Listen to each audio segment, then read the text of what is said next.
através da tua palavra. Abra minha mente, o meu entendimento, para compreender, para entender a tua palavra. Abençoa minha vida, pois eu quero sair daqui com a minha vitória, em nome de Jesus. Amém. Está escrito assim: o jovem lunático. E quando se aproximou dos discípulos, viu ao redor deles grande multidão e alguns escribas que disputavam com eles. E logo toda a multidão, vendo, ficou espantada, e correndo para ele saudaram. E perguntaram aos escribas: que discutir com eles? E um da multidão respondeu: mestre, trouxe o meu filho que tem um espírito imundo, e este, aonde quer que apanha, despedaça, e ele espuma, arranja os dentes, e vai secando. E eu disse aos teus discípulos que o expulsasse, não puderam. E ele respondeu e disse: ó geração incrédula, até quando estarei convosco? Até quando sofrereis? Traz-me aqui. Ele trouxeram, e quando ele viu, logo o espírito o agitou com violência, caindo o endemoniado por terra, revolvia-se espumando. E perguntou ao pai dele: quanto tempo há que sucede isto? E eu disse: desde a infância. E muitas vezes se lançava no fogo e na água para destruir. Mas se tu podes fazer alguma coisa, tenha compaixão de nós e ajuda-nos. E Jesus disse: se tu podes, crê, tudo é possível ao que crê. Diz lá das igrejas. E logo o pai do menino, clamando com lágrimas, disse: eu creio. E disse assim: Senhor, ajuda-me na minha incredulidade. E Jesus, vendo que a multidão corria, repreendia o espírito imundo, dizendo: espírito imundo e surdo, eu te ordeno, sai dele, e não entre mais nele. E ele, clamando, agitando com violência, saiu, e ficou o menino como morto, de tal maneira que muitos diziam que estava morto. Mas Jesus, tomando pela mão, ergueu-se e se levantou. E quando ele entrou em casa, os seus discípulos lhe perguntaram em particular: por que não podemos nós expulsar? Disse: essa casta não pode sair com alguma coisa, a não ser com oração e Jesus. De glória a Deus. Levanta a mão direita e diga: Senhor, fala comigo, Senhor. Abençoa minha vida.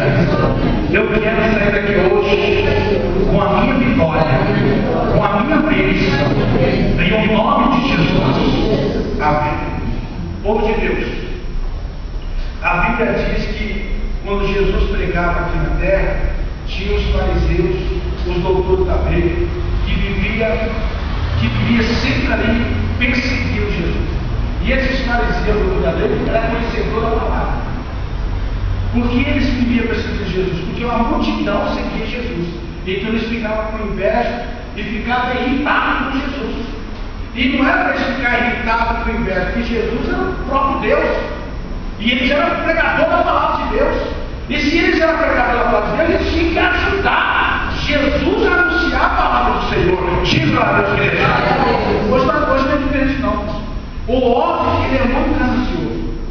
O homem de hoje é ganancioso. Ele quer, às vezes, monopolizar a palavra de Deus. Ele quer só ele pregar. Só ele quer ter igreja, só ele quer ter a multidão. E se houver um pastorzinho ou uma igrejinha aberta lá dele, ele já critica, já persegue. Por quê? Porque ele não quer pregar para o reino de Deus. Ele quer pregar o seu ego, para a sua vaidade. Então daí dá para você ver quem é o homem de Deus. Porque o homem de Deus de verdade, que prega a palavra de Deus de verdade, ele dá glória a Deus quando há mais uma igreja no seu bairro ou na sua cidade. Diga lá para a igreja. Ele dá glória a Deus. Foi o que Jesus fez. A Bíblia diz que Jesus estava ali com os discípulos, pregando a palavra. Aí daqui a pouco um pessoal que não andava com Jesus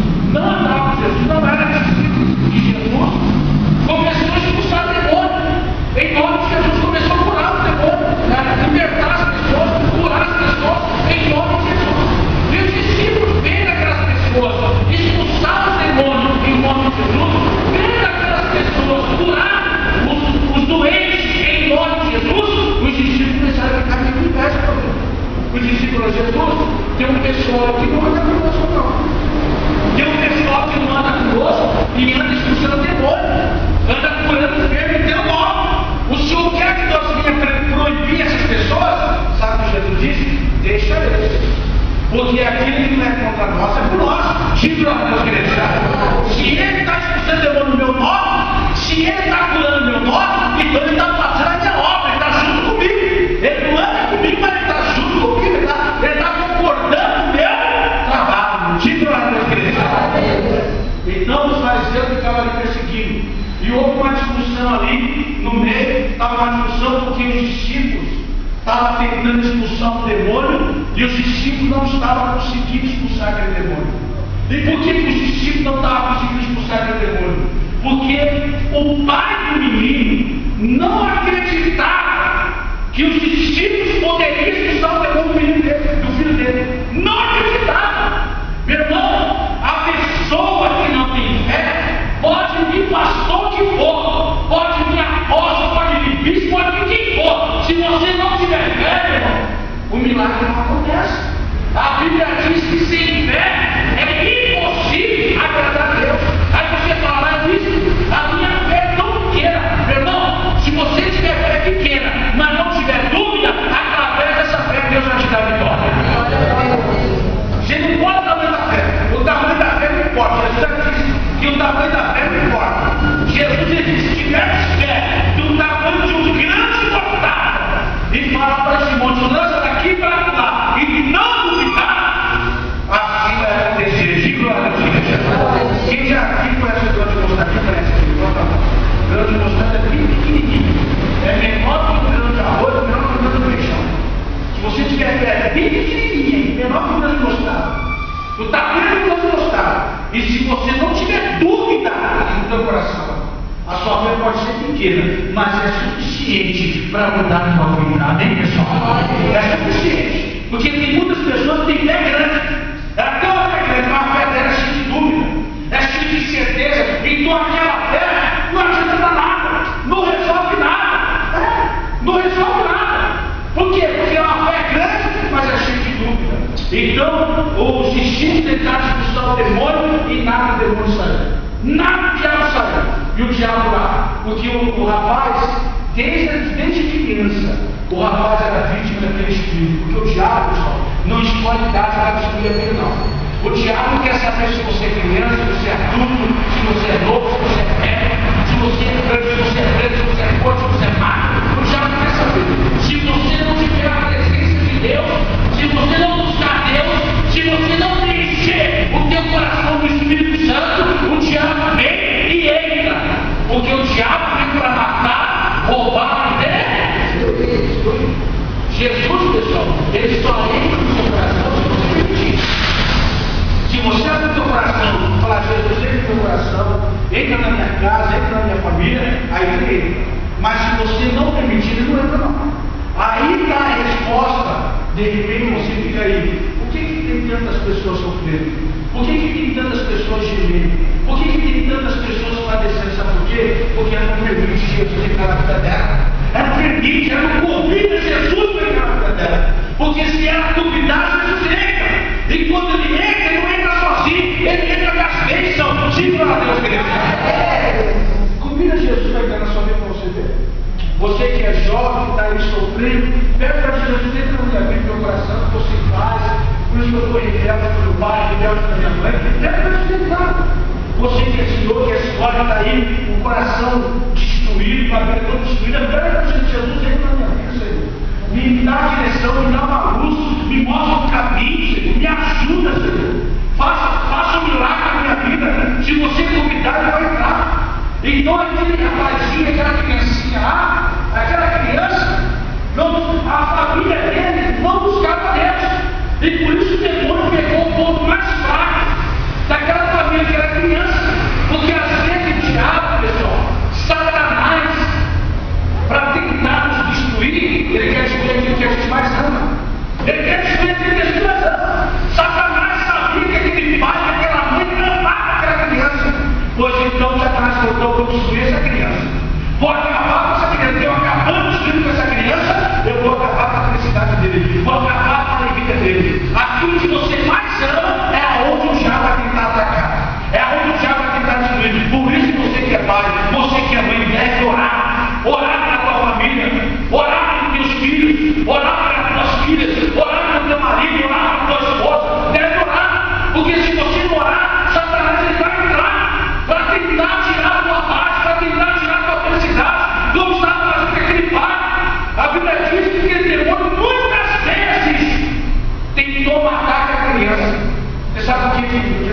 conseguiu matar, porque Deus tinha um plano na vida daquele jovem. Diga glória a Deus. De repente, Satanás tem tentado muita vez te matar. Quantos livramentos você teve para puxa vida? Se não é Deus na minha vida, quantos livramentos da morte que Deus te livrou? Sabe por que Deus te livrou? Para que hoje você estivesse aqui. Para que hoje você estivesse aqui e tivesse uma chance, uma oportunidade de aceitar Ele como teu Salvador. E para que hoje você tivesse uma nova vida, uma nova esperança. Para que hoje você tivesse uma vida abençoada. Diga a Deus. Aquele rapaz, a Bíblia diz que já pegava ele, às vezes jogava no fogo, jogava na água, para tentar matar ele queimar ou matar ele afogado. Olha que eu tentar matar afogado. Então o Tiago terrível, que estava acompanhando aquele rapaz desde criança. Desde criança. Desde a situação de pessoas que desde criança ela não sabe o que é ter paz. Ela não sabe o que é ter felicidade. Tem pessoas que sofrem de maldição hereditária. Isso aqui é maldição hereditária. Você pode ter certeza que o demônio que estava destruindo a vida dos pais passou comigo. Você sabe que tem maldição hereditária. Tem pessoas que a família toda tem câncer. Tem outras que a família toda bebe. Tem outras que a família toda não dá certo no casamento. É a mãe que separou o casamento. É a filha que está separando o casamento. Essas são maldições. E essas maldições só é quebrada através do poder de Deus. Diga glória a Deus, querido. E aí, Jesus chegou lá. E o Jesus falou: o que está acontecendo? Vocês estão discutindo aí. O que está acontecendo aí? Aí o rapaz falou: ó, estou com meu filho aí que desde a infância está endemoniado. Eu pedi para os discípulos expulsar o demônio.